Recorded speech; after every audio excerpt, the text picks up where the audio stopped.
Oui, bonjour.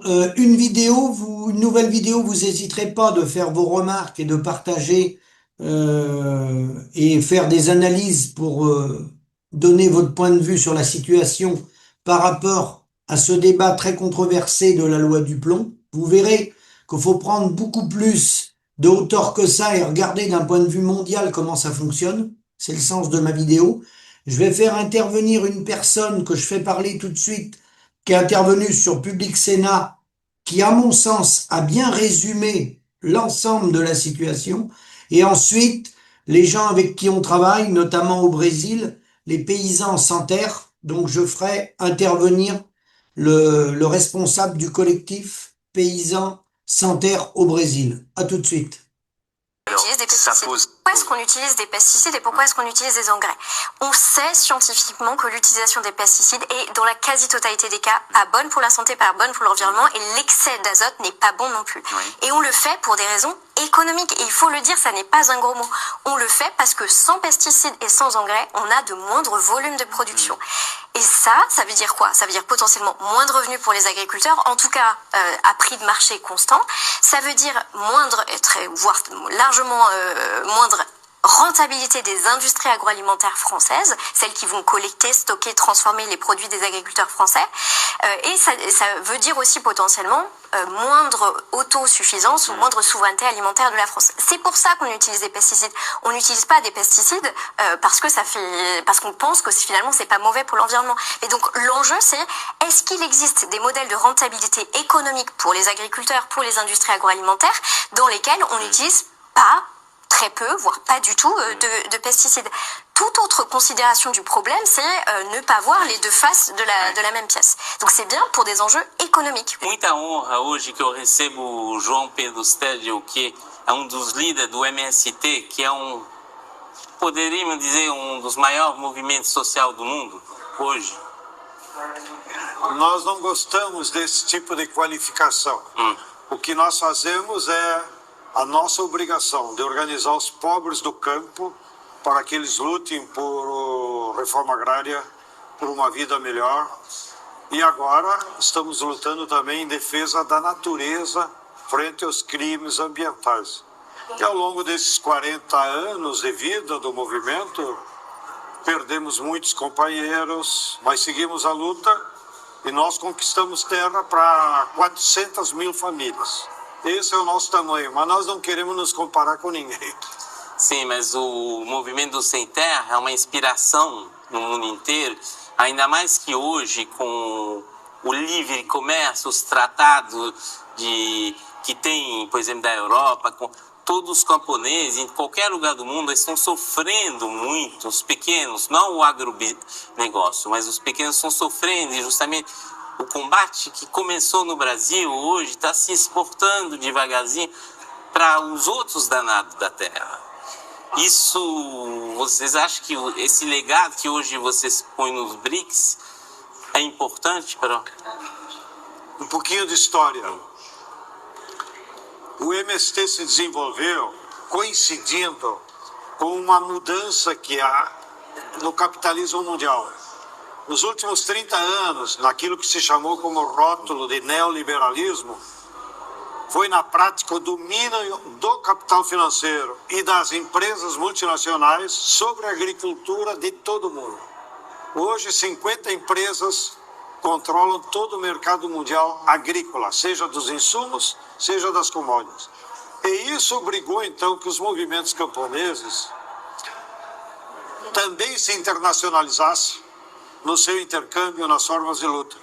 E o MST contribuiu e ajudou a articular para, primeiro, nos constituirmos na América Latina com uma coordenação de organizações camponesas que se chama CLOC. E a nível mundial, na Via Campesina, que reúne hoje movimentos camponeses de mais de 100 países. Então, a nossa forma de enfrentar o capitalismo mundial, de denunciar os crimes das multinacionais, de lutar por uma agricultura agroecológica, é através da Via Campesina que articula esse esforço que cada movimento em seu país procura fazer, e nós, modestamente, procuramos fazer essa luta aqui no Brasil também.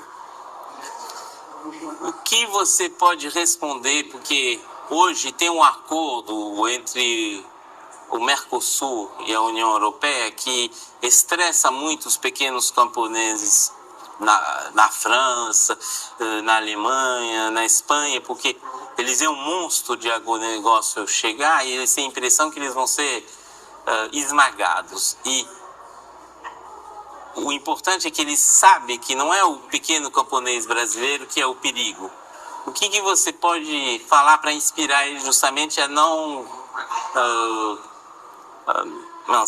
desculpa, eu esqueci a palavra em português. Não se dobrar, não desistir. O acordo Mercosul-União Europeia é uma das últimas expressões do livre comércio defendido pelo neoliberalismo. O governo brasileiro e do Mercosul não discutiu com ninguém aqui do Brasil e do Conesul. Nós somos frontalmente contra esse acordo. Esse acordo só beneficia as empresas transnacionais que controlam as commodities agrícolas e, de fato, vão inundar a Europa com preços e produtos mais baixos, porque eles não vão pagar imposto nem aqui no Brasil, nem na Europa.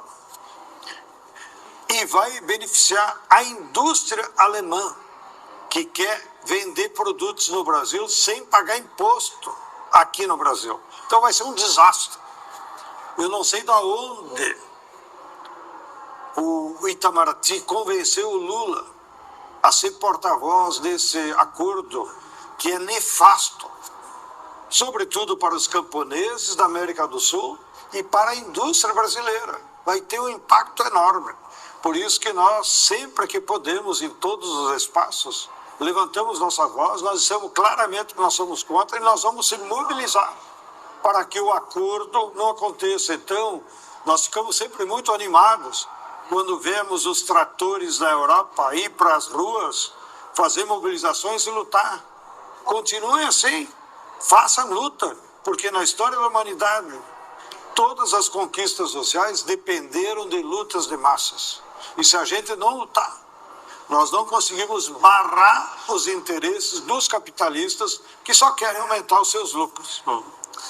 É importante você falar de luta, porque no Brasil essa luta pela melhora das condições dos trabalhadores da terra não foi feito sem sangue, infelizmente. Muitos líderes do MST foram assassinados e tem o massacre do Eldorado dos Carajás, que ainda está presente porque tem uma impunidade total em relação a quem cometeu esse crime. E o que você acha que ainda pudermos fazer justamente para que essa luta que vocês fazem, que é legítima, possa se fazer sem justamente essa violência do outro lado? Bem, o capitalista e o dono de terras, o latifundiário, sempre foram violentos em toda a história da humanidade. E seguirão violentos, porque eles sabem que é uma injustiça, que é uma iniquidade você ter uma propriedade privada de 100 mil hectares, de 1.000 hectares, de 10 mil hectares. Porque a terra não é fruto do trabalho, é um bem da natureza. Foi o capitalismo industrial que inventou a propriedade privada no século XIX. Então a propriedade privada da terra é uma excrescência, é uma grande injustiça. E por isso eles têm que garantir esse direito à propriedade privada com a violência. A violência dos seus guardas, a violência do Estado burguês. E isso vai continuar. Porém, eles têm uma contradição, que eles não produzem alimentos para o povo, eles não dão trabalho para o povo. Portanto, a grande propriedade da terra é também antissocial, antiprogresso, anti-humanitário. E o que nós defendemos, olhando para o futuro, é que se no passado o centro da nossa luta era enfrentar o latifundiário e conseguir a distribuição de terra, agora nós precisamos ampliar os horizontes e defender também a natureza.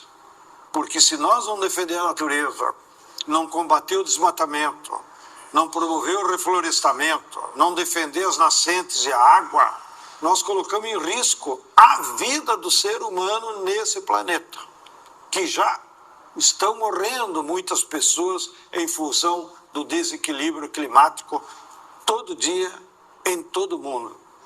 E além de defender a natureza, nós temos que defender a produção de alimentos saudáveis, a produção de alimentos sem agrotóxicos, porque o alimento com agrotóxico deixa de ser alimento, ele vira um produto contaminado que vai causar câncer e vai causar muito sofrimento e mortes em milhões de pessoas.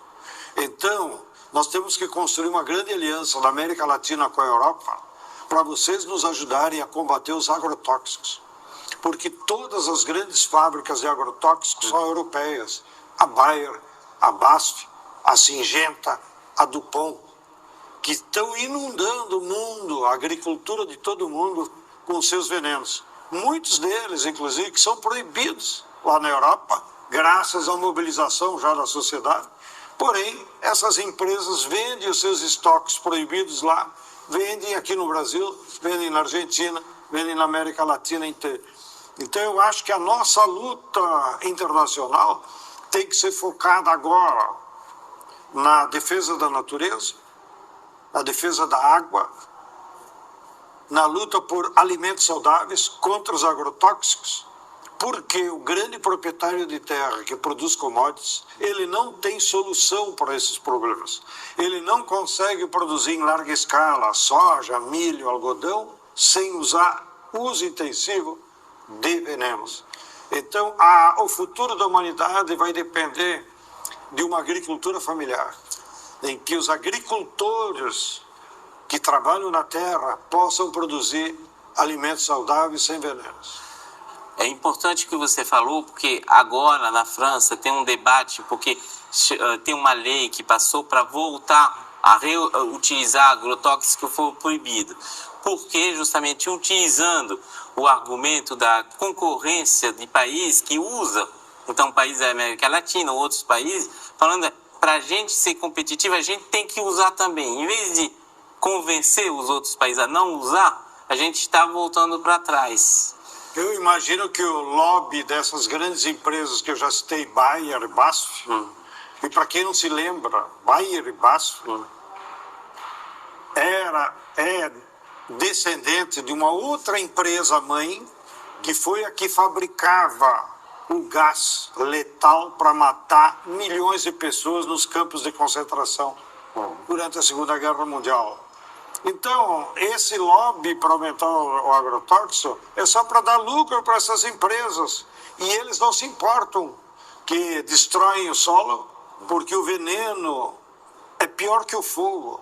O veneno, ele mata a biodiversidade e mata a fertilidade do solo e contamina as águas e contamina os produtos, no caso, os alimentos. Então, nós temos que, de fato, fazer uma luta para que isso não prospere em cada um dos nossos países. Porque, infelizmente, por exemplo, na França, no caso particular da França, a gente chega a muitos agricultores que acabam abandonando suas produções, se não comece suicídio, porque tem muito suicídio de agricultor, todo dia se mata agricultor, porque eles não conseguem nem garantir um salário mínimo, endividado, porque foi empurrado a fazer empréstimo para comprar trator, etc. E hoje, às vezes, rende mais dinheiro para eles colocar painel solar, ou não sei como que fala, o eólica. Exatamente, que produzir leite ou cereais ou coisa assim. Então eles acabam abandonando, porque eles não são masoquistas e, de uma certa forma, eles, ninguém quer trabalhar que não é escravo e perder dinheiro todo mês para tentar fazer mesmo que for algo positivo. Que isso, você acha que é um perigo que poderia acontecer no Brasil, justamente com essa luta contra o agronegócio? Aqui no Brasil também nós temos um índice de suicídio de agricultores muito grande, mas no nosso caso ele está concentrado na produção de tabaco.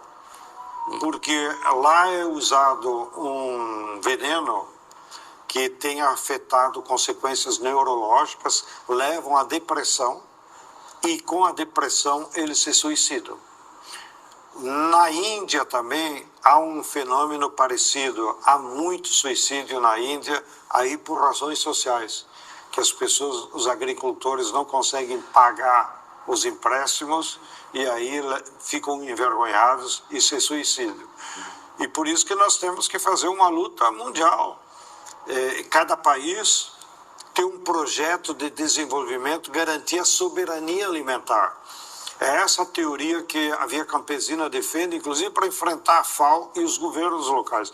Os governos locais falam em segurança alimentar, que é um termo criado pela FAO. A segurança é a obrigação do governo de distribuir comida, mas isso não é suficiente. Nós, na Via Campesina, defendemos a soberania alimentar, que significa o seguinte: cada país, cada povo tem que ter o direito e o dever de produzir todos os alimentos que precisam. A história da humanidade é essa. Os povos sempre produziram os seus alimentos. Foi o capitalismo e agora as multinacionais que criaram essa loucura de padronizar a culinária de todo mundo. Hoje em dia é tudo à base de soja, milho, trigo e arroz. Quando no passado nós tínhamos a nossa culinária baseada em dezenas, centenas de vegetais e que dava riqueza e a saúde na energia que nós precisamos. Então nós temos que debater em cada um dos países, seja na França, na Rússia, na China, no Brasil, a ideia da soberania alimentar. E com isso tem que ter um projeto de defesa do nosso povo. Precisa ter governos que assumam o compromisso com o povo. Governos populares e não governos que são verdadeiros marionetes do capital, como na Europa, ou mesmo aqui na América Latina. Então, cada vez mais, os temas da agricultura dizem respeito a toda a sociedade. O tema do agrotóxico, da soberania alimentar, não é um problema de camponês só, porque alguns se suicidam, é um problema da sociedade.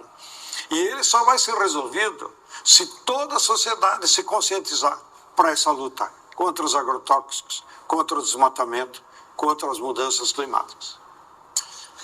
Obrigado muitíssimo. Como eu disse, é uma honra receber o senhor. Eu acho que vai ser muito inspirante para os camponeses da França, porque a gente sabe que falta líderes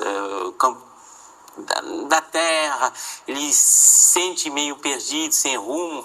A política concentra nos problemas urbanos e deixa o camponês de lado. Só quando tem manifestação joga algum dinheiro o governo para acalmar todo mundo, mas não resolve o problema. E o que você falou sobre a soberania alimentar, justamente um combate que a gente, no nosso canal, a gente sempre insiste sobre isso, que é diferente da segurança alimentar. Então eu agradeço muito, porque você preencheu todos os pontos que a gente defende há anos. Me alegro com a tua batalha nessa trincheira por levar conhecimento, levar informação, e espero que o teu canal estimule aos agricultores da França a lutem, façam mobilização de massa. Mesmo que agora não tenhamos líderes que dê unidade aos movimentos, mas os líderes só surgirão com luta. Líder não nasce de reunião, de negociação com o governo. Os líderes nascem da confiança que o povo bota neles durante a luta. Então, lutemos para poder melhorar as condições de vida e ter um futuro melhor para os nossos povos. Muito obrigado pelo teu espaço. Donc, bonjour, vous avez entendu, la première intervenante, c'est bien une question économique. Et vous avez entendu, après, le défenseur de l'association les mouvements sans terre au Brésil, il a bien expliqué que ça passait par des systèmes locaux. Donc, ça veut dire SOS Mer, ça veut dire les projets alimentaires territoriaux et revenir à des tailles d'exploitation plus petites, lorsque vous allez utiliser des surfaces relativement importantes, vous allez être obligé d'avoir une mécanisation démesurée avec de la chimie. C'est ça que ça veut dire. Ça veut dire la rotation des cultures, ça veut dire des engrais naturels, ça veut dire, oui, la rotation des cultures pour préserver la fertilité des sols. Les agriculteurs le pratiquaient à une époque. C'est une association des cultures. Hein. C'est un autre modèle agricole. Voilà. Ça veut dire qu'un qui fait des céréales, il peut plus être en monoculture. Il faut qu'il tourne avec des luzernes. C'est ça que ça veut dire. Et alors, est-ce qu'un autre modèle est possible? Oui. Si on le finance, qu'on l'accompagne, mais si on l'empêche de le faire, il va pas le faire. Sachant qu'à l'heure où je vous parle, il y a 450 millions d'hectares en friche dans le monde. Hein, et avec les terres potentielles qui ne sont pas exploitées, on est autour de 2 milliards d'hectares, d'accord, qui sont pas exploités. On en exploite, quand je dis exploiter, c'est prairies et cultivées. On en cultive très peu d'ailleurs, qu'1,5 milliard. On en exploite 4 milliards 9, d'accord, hein. Donc, on a un potentiel énorme, énorme. On a tout ce qu'il faut. Simplement, vous avez vu, la première intervenante a bien parlé. La question, elle est économique. Alors moi, je vais pas être très long. Ça va durer que 5 minutes. Parce que je vais vous amener juste à une réflexion.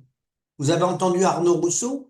À un moment donné, il a dit, s'il y a des règles, moi, je vais veiller à ce qu'elles soient appliquées. Si un jour on ne réautorise pas, pardon, la molécule de la loi du plomb, moi, je veillerai à ce que les autres pays européens et dans le monde ne l'utilisent pas. Hein? Donc lui, il va y veiller. Parce que lui, vous comprenez qu'il a beaucoup à perdre. On va être clair. Les pesticides, les phytosanitaires dans le monde, c'est 75 milliards de dollars de chiffre d'affaires. C'est ça qu'il faut regarder. Le reste, c'est du vent. Mais ce qui est intéressant de regarder, c'est que nous, on importe entre 36 et 40% de notre alimentation aujourd'hui, puisqu'on nous a ruinés à cause du libre-échange et l'agroalimentaire. On importe entre 36 et 40% de notre alimentation. Mais c'est vrai pour les autres. Mais on va rester sur la France. Est-ce que vous êtes au courant, et là, comme on est en contact avec les producteurs brésiliens, que les fameux phytosanitaires, les molécules interdites, écoutez-moi bien, interdites chez nous en Europe, interdites chez nous en Europe, en France, mais en Europe, sont exportées et vendues à travers le monde, notamment au Brésil, dans les pays du Mercosur. Et qui fabrique ces produits? Numéro 1, le groupe Bayer en Allemagne. Numéro 2, Syngenta en Suisse. Numéro 3, BASF en Allemagne. Sachant que Bayer est un descendant du Gefarbon, qui était le Zyklon B utilisé par les nazis pendant la guerre. C'est les descendants du Gefarbon, Bayer. D'accord? Donc, nous, les Européens, les Suisses, Syngenta, on fabrique ces molécules dangereuses. Il y en a une partie qu'on n'utilise pas en Europe. On n'a plus le droit de les utiliser. Mais ces groupes-là, notamment les Allemands, les Suisses, les vendent dans le monde, au Brésil ou ailleurs, en Chine, ailleurs.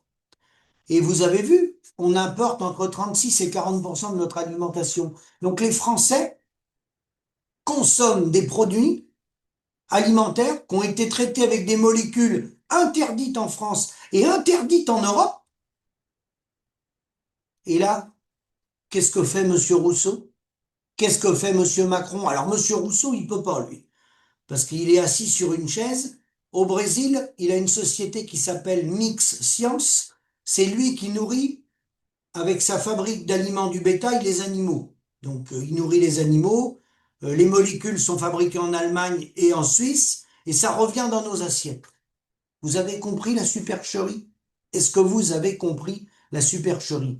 Alors, un jour, ces gens-là seront-ils condamnés? Parce que j'ai reçu des SMS, est-ce qu'un jour la justice va être rendue? Bah, vous savez, elle sera peut-être rendue, il va falloir que ça change.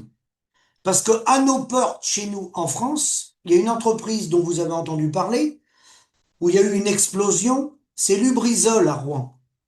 Et normalement, il devrait y avoir des dommages et intérêts et des sanctions. Sauf que Lubrizol, si vous n'étiez pas au courant, moi je l'étais, en 2011, hein, cette entreprise chimique à Rouen, en 2011, elle a été rachetée par le milliardaire américain Warren Buffett pour la somme de 8 milliards d'euros. Sa banque, sa holding, hein, la holding de Warren Buffett, puisqu'il détient une banque aux États-Unis, il est actionnaire principal. Donc, Lubrizol, un groupe qui fait des bénéfices, le groupe de la chimie est d'ailleurs un investissement rentable. L'année dernière, Lubrizol a réalisé un chiffre d'affaires de plus de 6 milliards d'euros. En général, Warren Buffett est connu pour sa stratégie. Voilà, l'ogre de l'Oklahoma, à 89 ans, continue de faire parler de lui. Donc là, normalement, on devait condamner les gens. C'est la région, c'est pas loin de chez Édouard Philippe, hein. Il s'en était occupé à l'époque, il était Premier ministre. Vous voyez comment ça se passe. Il y a deux poids, deux mesures. Si les gens sont pas capables de comprendre quel est l'enjeu derrière ça? L'enjeu, il est uniquement économique. Ne cherchez pas, c'est pas les petits oiseaux, les sauterelles, Europe Écologie Les Verts, les Républicains, c'est uniquement le pognon. J'espère que vous avez compris. C'est uniquement le pognon. Point. L'homme va se détruire par le pognon. Je vais m'arrêter là-dessus. À bientôt.